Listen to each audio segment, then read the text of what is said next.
communications, different types of outreach to your students. So next we're going to talk about group communication. So when do you send out group communication? Well, you might want to target certain groups of students or parents.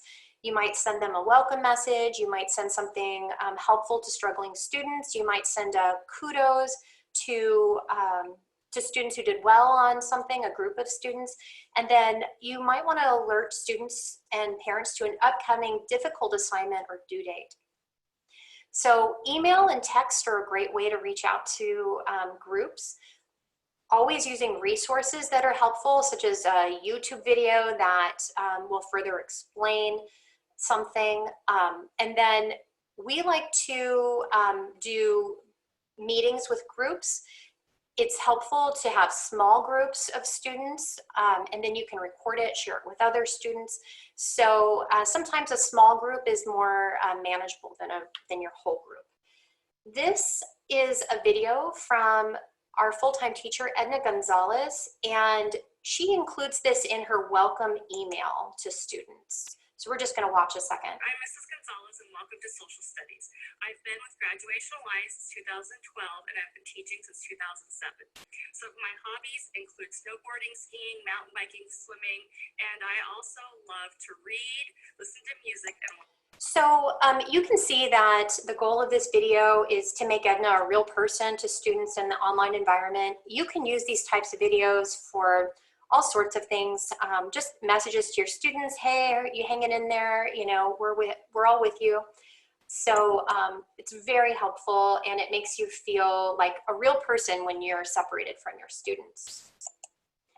Individual communication is something that we do all the time. You do it in the classroom, you do it through email, text, phone. Again, you can use resources to help an individual student who's maybe struggling with an assignment, has late or missing work. Sometimes you'll just want to check in with the student, say, hey, are you doing okay? And then you also have student-initiated contact. One thing that we use here at Graduation Alliance is Calendly. It is a scheduling app, super easy to use. Teachers have a link and students can go there and schedule one-on-one time. We use this in conjunction with meeting apps such as Zoom or Google Meets. So this is an example of an email over here on the left side from a teacher to a student in an economics class. The student didn't do well on their quiz, so she's saying, here's a Quizlet to help you improve your grade. She shares her contact information, and she also shared her Calendly link so the student can set up a one-on-one time, and she shares her availability. So this is a really helpful email because it's to the point and it includes a resource for the student to improve, and then she offers one-on-one help. So I'm just going to take a look at the chat to see if there are any questions, and it looks like we have a question. Will this be shared? Yes, it will definitely be shared. So next we're going to talk about peer-to-peer engagement, and we are going to look at the Padlet that I shared, or that Deborah shared with all of you. So let's take a look and see. Okay, so Padlet's a lot of fun and there's a lot of different things that you can do on here. I am using the Canvas option where you can make connections to different posts. There is the option to have audio, which you can see right here. You can just play this. There's lots of different things. So it looks like we had somebody say that they use this when they were a librarian and kids love it. One of the great ways to use this is in conjunction with a video meeting. So you can have students on mute and they can be posting on here and interacting with you and with each other. Thank you for posting about Calendly, the link for Calendly, that's great. So there are concerns always about students doing what they're supposed to do on these types of apps. So this one does have some options where you can moderate it. You can approve posts before they're posted. You can approve who sees this, only allow certain people to see it, so that helps with privacy. And then there is a profanity filter. So that's always a good safety. So this is definitely something fun to check out. The next thing we're going to talk about are do's for outreach and communicating with students and parents. So first, you always want to review for errors in formatting. You want to blind copy all recipients so that protects everyone's privacy.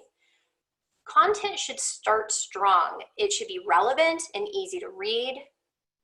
You want to review your messaging for extra words. You definitely don't want to be too wordy. So you want to make sure that you have an engaging subject line. That can make the difference between your email or message being read or not. Check your sender name. Make sure that it accurately represents you, that you're not using too much bold, italic, or colors. You want to draw attention to the most important items. You don't want to highlight everything. And then think about mobile devices. Will your links work? Will your attachments work? So you want to definitely make it accessible to everybody. And finally, be consistent. Try and send out messaging the same time or same days. Think about how it looks. If you're consistent about colors and fonts, that would be great. And then use a tone that is unique to you. Make sure it's positive and upbeat. You never want to be negative. So this is an example of a great email, engaging email. So first, there's a catchy subject, graduation news. We're always excited about graduations around here. So, and this is from Edna. It has a strong start. She tells the students right away, this was sent out to a group of students, she tells them right away, we had 224 students graduate in the month of June. And she sparingly uses bold or capitals here. And she has a friendly and supportive tone. And you can see the students said that it really motivated her to get things done. All right, so we have a couple questions. Linda asked if it's, okay, good. Thank you, Rachel, for helping out here. Okay, so we have Audrey. She is an academic coach. She's been with Graduation Alliance for 2.5 years, and she's going to tell us how she communicates with students. Audrey, are you there?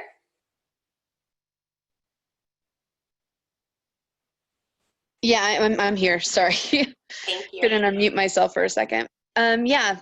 So my name is Audrey. I'm an academic coach here at Graduation Alliance.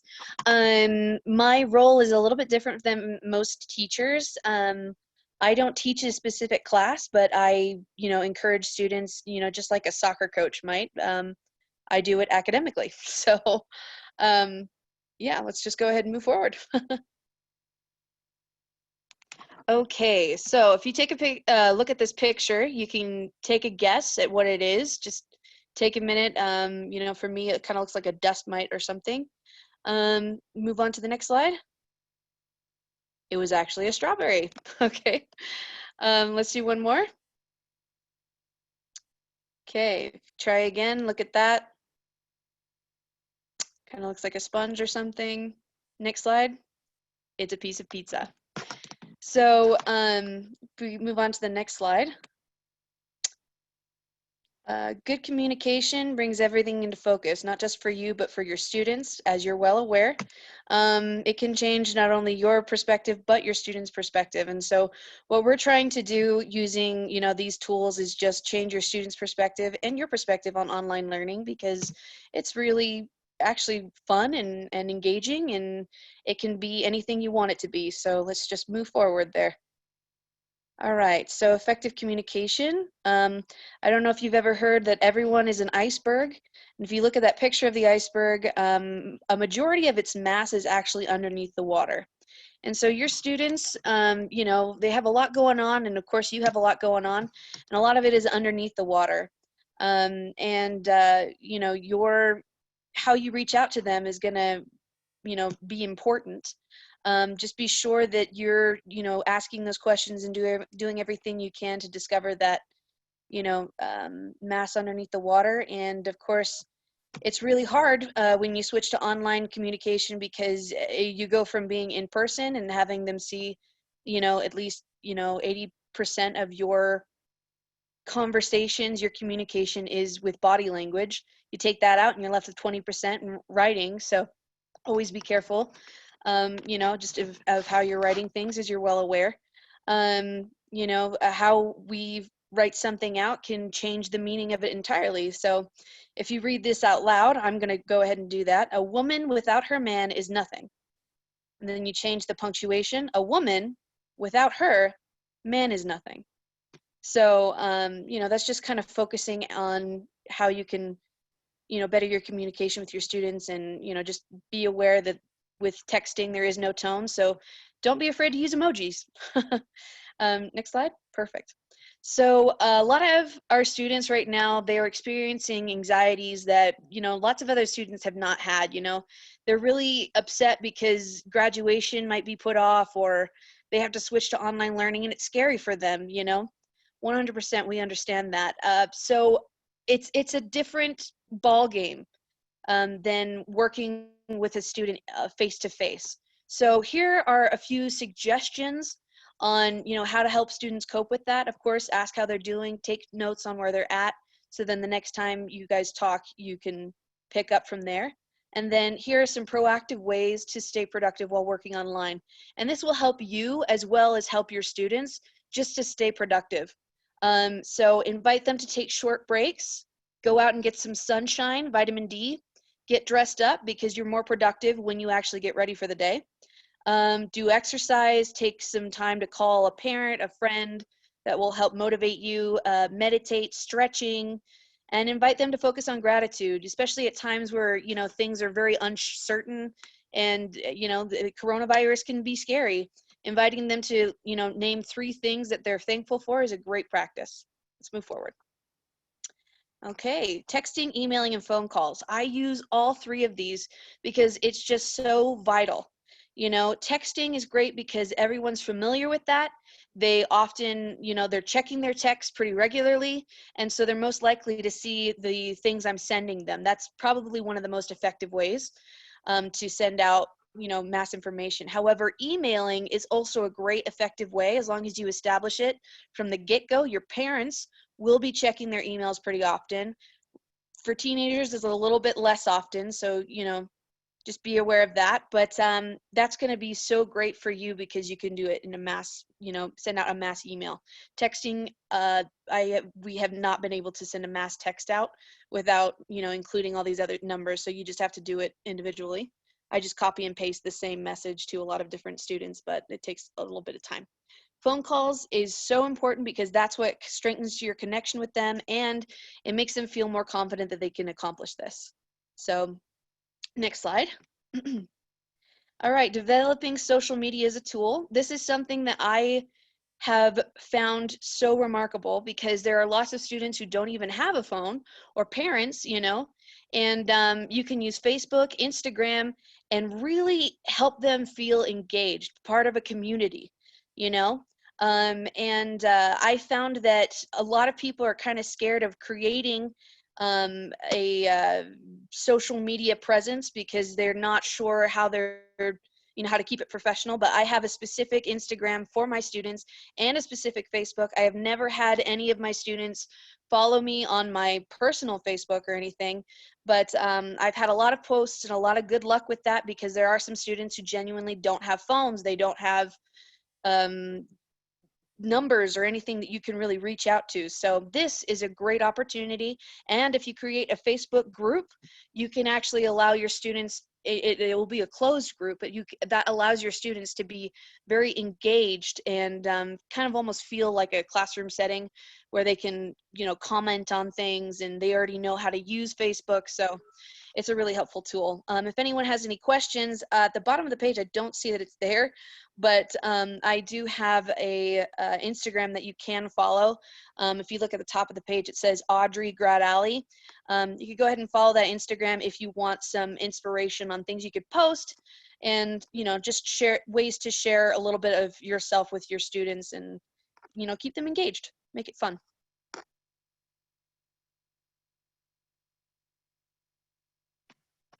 Sorry, thank you, Audrey. Next we have Tracy Stagg. She is a classroom teacher. She's been for 15 years, and she works for Graduation Alliance part-time. Tracy, are you there? Yep, I'm here. Thank you. Go ahead. So I teach middle school during the day, and like many of you, I had to start teaching my brick and mortar students online instead of face-to-face. I found out about 2 weeks ago today that we'd be doing the virtual learning for at least 3 weeks. So I started scouring the internet, scrolling through Facebook. All of my teacher groups were posting all kinds of ideas and programs and how-tos, etc. Everything you can imagine. And I'm not gonna lie, I was overwhelmed. I spent the next 2 days screenshotting ideas, saving posts, but I still was not any closer to having any of my lessons ready to go. So I realized that I kind of just needed to pick something that I wanted to try and go with it. So my advice to you is don't beat yourself up trying to create these perfect lessons, right? I'm keeping my students engaged by doing daily posts on our Google Classroom page. You can either do it as a form where it just submits it just to you, nobody else can see it, or you can do it as a post that they can comment on. I've done just some simple would you rather questions. The other day our question was, would you rather be able to fly or be invisible? And they had to say why. It was for my robotics class, so it has nothing to do with robotics. It's just kind of something to keep them engaged and communicating. I've turned off, or normally during a school year, I have my commenting turned off so that the kids can't get on there and say anything. But during our virtual time here, I've turned on commenting on classrooms so that they can talk to each other on those different posts. And they've been talking back and forth, with each other about these would you rather questions. The graphic here shows one. I posted the one the other day about the unicorn and the genie and have gotten some really interesting comments that have been good conversation starters, but just kind of something to make it more like a normal school day. Like these are the kind of the goofy topics we would talk about if we were sitting in class together. Something else you can check out is something called Flipgrid. It's a way for you to post things and then students can answer them. It's kind of a quick they make a short little video. If they have a phone or a tablet or a laptop, they can make a quick little 10-second, answer to a question. It's just kind of something that it's kind of more in their realm. If you teach middle school and high school, especially, they're used to that where they record themselves doing things. But again, I recommend it only for middle school and above though. If your students are normally in a face-to-face class with you, then remember to go slow with your lessons.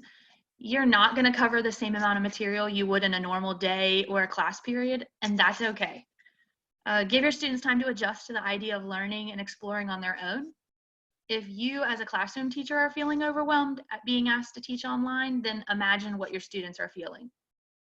You need to make sure that you keep clear expectations to students and parents. Many of you can relate to this. How many times have you delivered what you thought were perfect directions in your face-to-face classes, only to have little hands start popping up as soon as you're done explaining it? And you can expect the same thing with online learning, right? So just kind of make sure that you're there and available to answer those questions. Make sure that you kind of think about it from the perspective of your students if you ask them to do something. For example, for my robotics students, I did this engineering bingo where they just kind of got to pick some different hands-on activities to do. And then I realized that my 7th graders didn't really know what I meant by bingo, that meant they got to pick where they wanted to kind of make a bingo card. So it's the little things, right? I also use Remind to stay connected to both parents and students. Anybody can create a Remind account, but it's a great way to kind of text without without sharing your personal information. So you don't see their cell phone numbers and they don't see your cell phone number, which is nice. I also use it just to kind of, for a simple check-in with kids too. I'll say something, ask them like how their day's going, and just tell them to reply back with an emoji. They like that. It's also good for keeping parents in the loop, because parents usually will text you back on remind within just a few seconds. So I'll sometimes tell them, you know, that I've posted something on Classroom, have their kids go check it out. And we have a Classroom Facebook page that we use. I know Audrey was talking about those. They're really good, especially for parents, because most of the parents are on Facebook. Some of my middle schoolers have a Facebook account, but Facebook is really good, I think, if you're especially an elementary teacher, because you can get all those parents on there and communicate, because most of the time you're not going to get that elementary or even preschooler to log onto their Google Classroom and get their lessons. So it's a good way for you to post things, and it's a good way for parents to share things with you. You know, pictures of their kids doing stuff, something they created, something they did, and just kind of and you can keep that private too. Like Audrey said, it can be blocked from outsiders so that, you know, nobody else can see what your group is posting about.